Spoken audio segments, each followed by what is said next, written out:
రాజకీయ ముసుగులో కరుడుగట్టిన నేరస్తులు వచ్చి రాష్ట్రాన్ని లూటీ చేసి ఆ లూటీ చేసిన డబ్బులతో ఎక్కడికక్కడ బ్రైవింగ్ ఇచ్చేసి వ్యవస్థలకే ఒక ఛాలెంజ్గా తయారైపోయారు. అదొక సమస్య ఉంది నాకు. ఇక్కడ మీరు గుర్తుపెట్టుకోవాలి, వ్యవస్థలో 5 ఏళ్ళు సంపాదించిన డబ్బులు ఉంది. ఏ వ్యవస్థనైనా కొనే శక్తి ఉంది. ఆ వ్యవస్థను కొనే పరిస్థితికి వస్తారు. అందుకే మార్నింగ్ కూడా బ్యాంకర్స్ అని చెప్పాను, 200-500 రూపాయలు రద్దు చేయండి, క్యాష్లెస్ విలేజెస్ ఉండేట్టుగా ఎక్కడ చూసినా డిజిటల్ కరెన్సీ ప్రమోట్ చేయండి మీరు అని చెప్పాం. అవన్నీ ఏంటి మనం చెప్పేట్టు లాంగ్ టర్మ్లో ఒక వాల్యూ బేస్డ్ ఇవన్నీ. కానీ ఇప్పుడు ఎట్లా ఫేస్ చేయాలి ఇవన్నీ ఉంటాయి. ఎవరు ఎన్ని అరిచినా ఎన్ని బెదిరింపులు చేసినా ఐఎమ్ వెరీ క్లియర్, ఎవ్వరు కూడా నేరస్తులు తప్పించుకోలేరు, అవినీతి పరులు తప్పించుకోలేరు. ఎక్కడ విక్టిమైజేషన్ ఉండదు ఈ గవర్నమెంట్లో. ఈ గవర్నమెంట్లో ఒకటే ఉంటుంది, ఫర్మ్గా ఉంటుంది గవర్నమెంట్, ఎవ్వరికి భయపడదు, సిస్టమేటిక్గా ఉంటాం. ఎవరు తప్పు చేసినా, ఎవరు రాజకీయ ముసుగులో బెదిరించాలన్నా ఆ బెదిరింపులకు ప్రభుత్వం భయపడదు. సార్, ముఖ్యంగా కరెంటు బిల్లులు చూపించి సంక్షేమ పథకాల్లో కూడా కోత విధించారు గడిచిన 5 ఏళ్ల కాలంలో. అంటే 500 రూపాయల కంటే బిల్లు ఎక్కువ వస్తే అర్హుడు కూడా ఆ లబ్ధి చేకూరిన పరిస్థితి ఉంది. ఆ విషయంలో ఎలాంటి కేర్ తీసుకోబోతా ఉన్నారు? వాట్ ఐఎమ్ సేయింగ్, అల్టిమేట్గా నేను ఎప్పుడు చెప్తాను, అభివృద్ధి జరగాలి, సంపద సృష్టించాలి, ఆదాయాన్ని పెంచాలి. పెంచిన ఆదాయం మళ్ళా అభివృద్ధికి సంక్షేమానికి రెండుకు ఖర్చు పెట్టి సస్టైనబిలిటీ తీసుకురావాలి. ఇప్పుడు అన్నీ ఇంబ్యాలెన్స్ అయిపోయినాయి. ఇంబ్యాలెన్స్ అయిపోయిన దాన్ని బ్యాలెన్స్ ఎట్ట చేయాలి, ప్రజలు ఎట్ట అర్థం చేసుకోవాలి. మొన్న మేము హామీ ఇచ్చాం, హామీ ప్రకారం ఇమీడియట్గా ఏం చేసాం, 3,000 రూపాయలు పెంచాం, 4,000 రూపాయలు పెంచాం. 3,000 రూపాయల నుంచి దివ్యాంగులకు 6,000 పెంచాం. కొంతమంది ఇంట్లో నుంచి లేని వాళ్ళకి 15,000 పెంచాం. బెడ్ నుంచి రాలేని వాళ్ళకి 15,000 పెంచాం. అది మానవతా దృక్పథం చేయాలి. నిర్ణయం చేసాం, మళ్ళీ ఉచిత ఇసుక చెప్పాం, ఉచిత ఇసుక ఇస్తాను ఇచ్చాం. ఇప్పుడు దాన్ని కూడా కొంతమంది విమర్శిస్తున్నారు. అంటే ఎట్లా మాట్లాడుతున్నారంటే, ఉచిత ఇసుక అంటే మేము ఇసుక ఇంట్లో ఇస్తామని చెప్పామని మాట్లాడతారు. లేకుంటే నేనే మళ్ళీ ఇల్లు కూడా కట్టిస్తాను, లేకుంటే వాళ్ళ ఇంట్లో కూడా పొలాన్ని నేను పని చేస్తాను అని చెప్తారు. ఏం చెప్పమంటారు వాళ్ళని? ఇది రాజకీయం. ఆ రాజకీయాలు ఉన్నప్పుడు వాళ్ళకి వాళ్ళు చెప్పేది తప్పని చెప్పాలి. దీనికంటే ట్రాన్స్పరెంట్ పాలసీ ఏమందంటే, జిల్లాలకు అప్పచెప్పాం, స్టాక్స్ అన్నీ వాళ్ళకే ఇచ్చేసాం, అక్కడ ఇసుక తీయమన్నాం.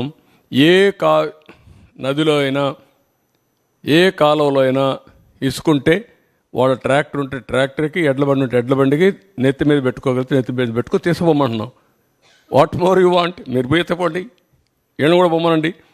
వాళ్ళ ఊరికి పోయి ఒక ఎద్దుల బండి కట్టుకొని తీసుకుపోమని ఇంటికి. ఎవడొద్దన్నాడు? ఎవరు అడ్డపడతారు? అలాంటి బుద్ధి జ్ఞానం లేకుండా చేసి వాళ్ళని ఏమనాలి? వాళ్ళని మనుషులు అనాలి? ఉంటే వింత పశువులు కూడా ఉండవు మారిగా ఉంటాయి. ఇవన్నీ ఉంటాయి ఛాలెంజెస్. సార్, 1,29,000 కోట్ల అప్పు ఉంటే రావాల్సిన 52,000 కోట్ల వరకు ఉన్నాయన్నారు కదా, అట్లాంటి వాటిని రికవరీ చేయడానికి ఏమన్నా చేయాలి? అది కూడా గవర్నమెంటే ఇవ్వాలి. మళ్ళా ఎక్కడ నుంచి కాదు, దానికి కూడా గవర్నమెంట్ లింక్ మళ్ళీ ఎక్కడికి వచ్చింది? లింక్ గవర్నమెంట్కే వచ్చింది. అది కూడా ఇవ్వకుండా చేసేసాడు. మళ్ళా వాళ్ళ దగ్గర ఉండే డబ్బులు, వాళ్ళ సేవింగ్స్, వాళ్ళ ప్రావిడెంట్ ఫండ్ కూడా డైవర్ట్ చేసేసుకున్నాడు బ్రూవరీస్ కార్పొరేషన్కి. What do you say? మీరు ఎవరు అతన్ని చీకొట్టడం లేదు. నువ్వెట్ట చేస్తావు, నేను చేస్తా, చేయకుండా నేను, ఎందుకంటే నాకు బాధ్యత అది. I will do it. Sir, Telangana నుంచి రావాల్సిన 7,000 కోట్లు బ్యాలెన్స్ ఎలాగో ఉంది, దాన్ని ఏమైనా మొన్న చర్చకు వచ్చిందా సార్ వీటి విషయాల్లో? పెట్టాం కదా కమిటీ, నువ్వు కూడా మెంబర్గా ఉంటావు కమిటీలో. కాదు,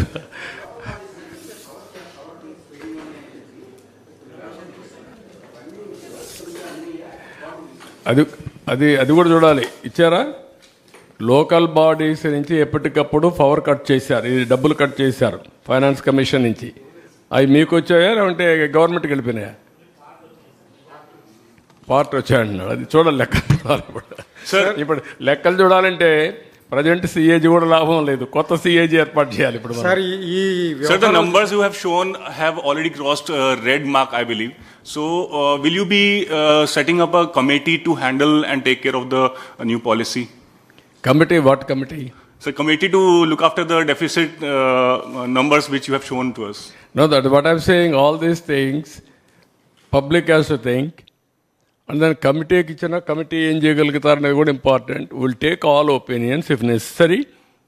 ఎక్స్పర్ట్ కమిటీ కూడా if possible will have expert committee view కూడా will work it out various options. So will you delete those true-up charges and election, those true-up, the excessive charges that he levied?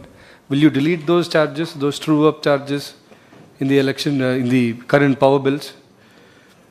Know what I'm saying, if you do that ఫర్దర్గా ఇటు ఎక్కడికి పోతుందో తెలియదు కదా. ఇప్పుడు అప్పులే అంత ఉంటే రేపు కొనలేకపోతే కోల్ కొనలేకపోతే మళ్ళీ ఎక్కడికి పోతాం, పవర్ ఇవ్వలేం. ఇది ఒక విషియస్ సర్కిల్లో ఉన్నాం. ఈ విషియస్ సర్కిల్ నన్ను అర్థం చేసుకొని step by step how to come out అనేది కొంచెం టైం పడుతుంది. Will think over all. అల్టిమేట్గా కన్జ్యూమర్కి మెరుగైన సేవలు అందించాలి, దానికోసం వర్కౌట్ చేస్తాం. లాస్ట్ టైం ఏం చేశారు, ఇష్టానుసారంగా చేసి 19 వరకు మేము చేసిన పనులు ఉపయోగించుకొని 24, 23కి వచ్చే కొద్దికి పవర్ కట్లు పెట్టే పరిస్థితికి వచ్చారు. I don't want to go to power cuts again. Quality power ఇవ్వాలి, కాస్ట్ ఎఫెక్టివ్గా ఇవ్వాలి, ఏమేం మార్గాలను చూసుకోవాలి. One A short term, medium term, long term. I have to plan it. So will the state government launch a campaign for common people to adopt rooftop solar panels? Everything will do, what all possible, everything.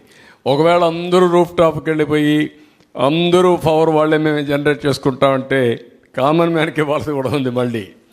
అది కూడా ఒక ఇవన్నీ కూడా ఏంటంటే hybrid మోడల్లో వెళ్ళాలి.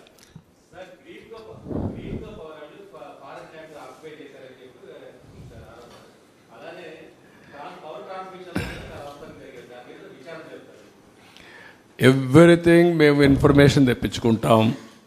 అదే సమయంలో ఆరోపణలు చేస్తారా, కమిటీలు వేస్తారా, ఎంక్వైరీలు వేసేస్తారా, ఎవరు ఇన్వెస్ట్మెంట్ ల్యాండ్ కూడా చేసేస్తారా మీరంటే దానికి సమాధానం లేదు. కాదు, ఇప్పటికే ఈ రాష్ట్రంలో ఒక భూతం ఉందని ఎవడు రావాలంటే భయపడుతున్నారు. మేము అందుకే పదే పదే చెప్తున్నా, ఆ భూతాన్ని రాబోయే రోజుల్లో శాశ్వతంగా భూములనే పెడతాం, సమాధి కట్టేస్తాం, భూతానికి రాజకీయ సమాధి కడతాం అని చెప్తున్నాం. అలాంటి చెప్పినప్పుడు మీరు కూడా ఇమీడియట్గా ఎంక్వైరీ చేసేస్తారా, లేదంటే ఇంకోటి చేసేస్తారంటే ఎవరు రారు రాష్ట్రానికి. మనం ఒక పద్ధతి ఉంది, ప్రజాస్వామ్యంలో ఉన్నాం. ఒక పక్క చట్టాలు ఉన్నాయి, కోర్టులు ఉన్నాయి, ఒక పక్క మనం ఉన్నాం. అందుకే అమరావతిని ఏం చేశాడు, ఒక అగ్రిమెంట్ చేశాం అమరావతిలో. అగ్రిమెంట్ ఏంటి,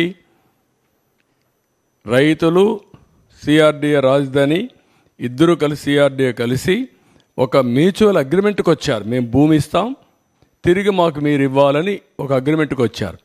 ఆ అగ్రిమెంట్ చెల్లదు, నేను 3 రాజధానులు పెడతాను పెట్టాడు. ఏమైంది, సుప్రీంకోర్టుకు పోయాడు, 5 ఏళ్ళు అయిపోయింది, 3 రాజధానులు రాలేదు, ఉండే రాజధాని పోయింది. కొండ 4 మంది వేస్తే ఉండే 4 ఊడిపోయింది. అదే అతను చేసిన పని. దానివల్ల ఎంత నష్టం వచ్చింది, లక్షల కోట్ల రూపాయలు నష్టం వచ్చింది. లక్షల కోట్ల రూపాయలు ప్రజాధనం ఆవిరైపోయింది. అందుకే నేను చెప్పాను, తిక్కలోడు సంతకు పోతే ఏమవుతుందని. అదే జరిగింది, తిరునాళ్ళకి పోతాయి. సార్ పవర్ ప్లాంట్స్కి మీరు కూడా నన్ను ఎమోషనల్గా డిస్టర్బ్ చేయాలి, మీరు అది చేసేస్తారా, మీరు 5 ఏళ్ళు ప్రెస్ కాన్ఫరెన్సే చూడాల, మీరు మాట్లాడుతున్నారు దగ్గరికి వచ్చి మళ్ళా. కాదు, నేను ఇంత డెమోక్రటిక్గా క్వశ్చన్స్కి అన్నిటికీ సమాధానం చెప్తాను, మీరు అడిగిన దానికి అన్నిటికీ సమాధానం చెప్తున్నా. నాకెందుకంటే I'm confident what I'm doing is right. I want to convince you, I want to take forward and convince people. Sir power ప్లాంట్స్కి కోల్ షార్టేజ్ అనేది బాగా ఇష్యూగా ఉంది సార్. అంటే 2 days కానీ 3 days కంటే కూడా ఎక్కువ ఉండటం లేదు. ఏది పవర్ ప్లాంట్స్కి కోల్ ఇష్యూ, కోల్ షార్టేజ్ ఉన్నాయి. అది అంటే 3 to 4 days ఉంది. ఇంకా అది కూడా బిల్డప్ చేయాలి, కోల్ కూడా బిల్డప్ చేయాలి.